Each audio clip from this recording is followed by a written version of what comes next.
meus amores, tudo bem com vocês? Como que vocês estão? Olha só, hoje, a aula de hoje é de português, capítulo 3, na página 44. Ali tem um texto, o título do capítulo é Um Lugar para Sonhar e Viver. E o título do texto é Olhinhos de Ver Bicho Tomam um Susto na Cidade. Então, vocês vão ler esse capítulo, tá bom? E depois de lido, vocês terão ali algumas atividades para fazer, né? E olha só, eu trouxe aqui para vocês hoje algumas coisas que a gente vai ver. Na verdade, vocês já conhecem, né?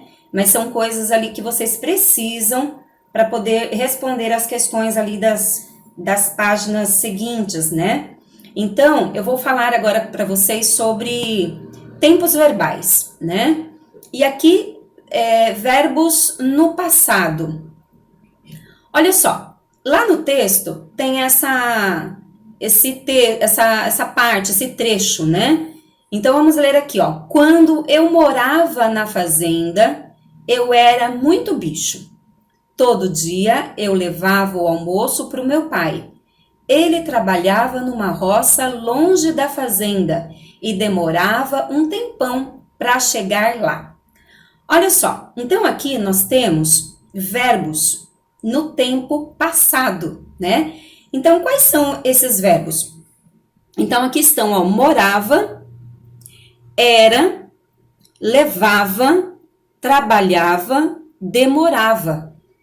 Então, aqui nós temos verbos no passado, né? Então, estão no tempo passado. Então, tá conjugado, né?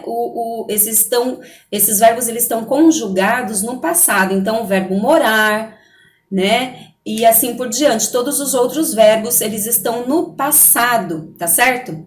E ainda assim, lá no texto, também nós encontramos verbos no presente, né? Então, lá também tem um trecho que diz assim: aqui o meu pai trabalha de pedreiro e me leva para ser seu ajudante, porque ele quer que eu aprenda uma profissão também.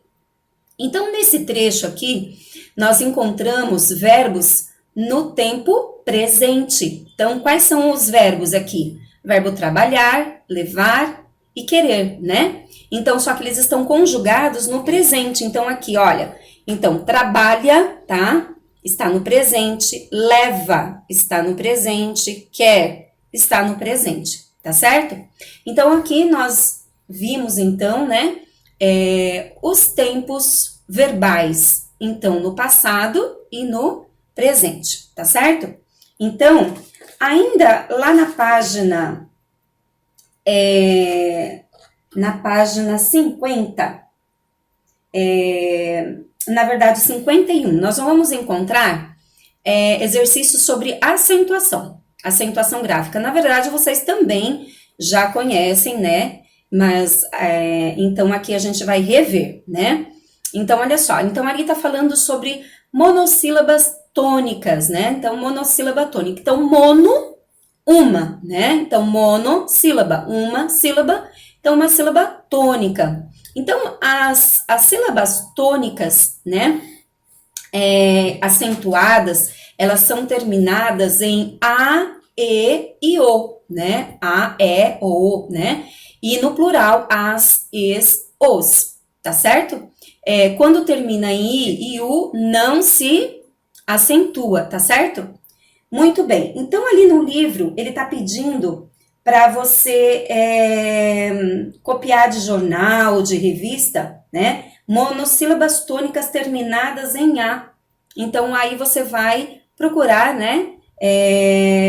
Ali, monossílabas tônicas terminadas em A. Também está pedindo, lá na página 51 também, está falando sobre... desculpa, deixa eu voltar aqui, ó. Aqui tem um exemplo, né? Então, ó, exemplos de monossílabas, né? Então, ó, já, pá, pé, mes, pó, só. Então, como foi dito, né? As vogais A, E e O são as monossílabas acentuadas, tá certo? Muito bem. Agora sim, os oxítonas, né? Então, o que são oxítonas? Você já sabe, então, só para relembrar, é quando a última sílaba, ela é a tônica, ela é a mais forte, tá? Então, como, por exemplo, José, café, também, né? Então, o que é a sílaba tônica? A sílaba tônica é a sílaba mais forte. Quando a gente chama alguma palavra, como se a gente fosse chamar alguma palavra, né? Então, por exemplo, quando a sua mãe chama o seu nome. Então, aquela sílaba que fica mais forte quando é chamada, aquela sílaba é a tônica, né? Então, aqui, por exemplo, ó, José. Então, ó, José. Então, o Zé é a sílaba mais forte. Então, ela é a última sílaba tônica. Ela é a última sílaba, como ela é a mais forte, se ela é mais forte, ela é a última, então ela é uma oxítona. Café é a mesma coisa, então fé é a sílaba mais forte, então ela é uma oxítona. Também a mesma coisa, tá certo? Tá certo? Então é isso aí. Então oxítona é isso só pra gente relembrar, tá certo? Então aqui agora eu vou indo para paroxítona. Paroxítona é quando a penúltima sílaba é a sílaba mais forte, é a sílaba tônica, né? Então, por exemplo, açúcar. Então, ó, quando a gente separa a sílaba da palavra açúcar. A-su-car, né? Como, então, aqui essa penúltima sílaba aqui, o açu, né? É a mais forte, então ela é uma paroxítona. Amável, a mesma coisa. Órfão, a mesma coisa. Então, todos esses exemplos aqui são palavras paroxítonas, tá certo? Muito bem. E ditongo? O que é um ditongo? Ditongo é uma combinação de uma vogal e uma semivogal na mesma sílaba. Por exemplo, matéria. Então, quando eu separo a sílaba da palavra matéria, então, ó, matéria. Então, o té aqui, no caso, desculpa. Aqui, então, té é a última, é uma paroxítona aqui, né? Então, ela é uma sílaba tônica aqui. Maté é uma paroxítona. Só que a última sílaba aqui, ela teve um encontro de duas vogais, tá certo? Então, aqui nós chamamos de ditongo, tá certo?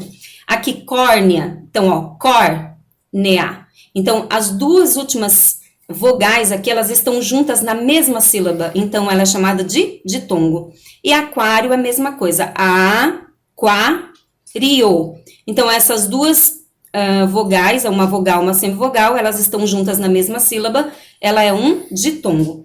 Isso lá no livro, na página 51, tá pedindo então exercícios sobre isso, tá? Então ditongo, paroxítonas, né?